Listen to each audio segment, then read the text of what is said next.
So post-agreement, social media is obviously growing in accessibility and popularity as we move into the 2000s, and that obviously provides both opportunities and constraints. Opportunities because it democratises people's ability to learn about just events in general through multiple platforms. It allows obviously political representatives from here to create their own content, which is highlighting the key issues that applied here, whether it was demands for the restoration of power sharing, or political reform or policing reform, or obviously calling the British government to prepare for the border poll. All of that has been sort of key messaging over the last 10-15 years from the Republican nationalist perspective. And obviously the fact that you have multiple platforms means more and more people can see that if they're tuned into those platforms, if they're obviously accessing your content, and that's where you move into the constraint issue. One of the constraint issues being how far and wide your reach can be, based on how many constraints are put on your messaging by the social media companies themselves,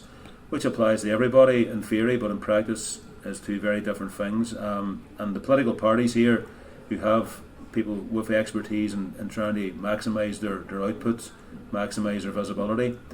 that's obviously helpful, that people know how to navigate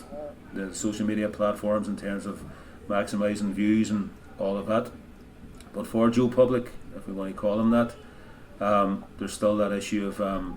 putting out your message, but being effectively censored. And there has to be censorship to some degree, in the sense of anything that is offensive or inciting hatred. Clearly, that shouldn't be accessible. But it's then the other element of trying to get your message across and being challenging to even the status quo around the existing political parties, and trying to put across that there should be more potentially radical approaches to certain issues, is where you draw the line, and that is a key which applies to every party, but from the perspective of the Republican nationalist population, it's the ability of getting across that effectively where we are now is down to a political and military stalemate that emerged over decades, and that the IRA campaign that was in place, well, it was very much regrettable that happened, but the people need to see it in the context of what was going on at the time, as opposed to the narrative would now be put across by the British government, for example, with the recent legacy legislation, the previous government's attempts to create this image that the conflict was two sides, again, fighting each other, and they weren't involved directly. And through the legacy legislation that was in place until recently, sort of creating a scenario where British soldiers who were involved in killing people here would have been effectively let off scot-free, and that would have again emphasised the message that this was just a local issue between two warring factions.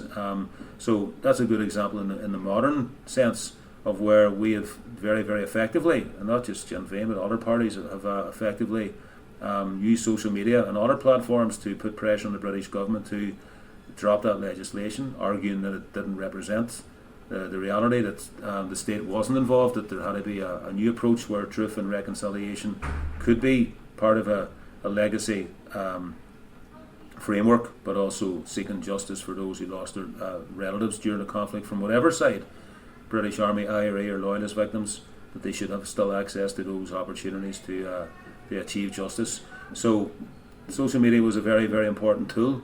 in a lot of those campaigns to try and create the public sort of view that this shouldn't be allowed to happen. And the new legislation that's coming forward will hopefully be more holistic and deal with all of those issues. But the concern always was that if that legislation had gone through, the British government, as well as using other social media opportunities, would have endured the narrative that this was all down to issues that weren't particularly dealing with self-determination, and it was just about religion. It was a very, very local conflict, and that would have reinforced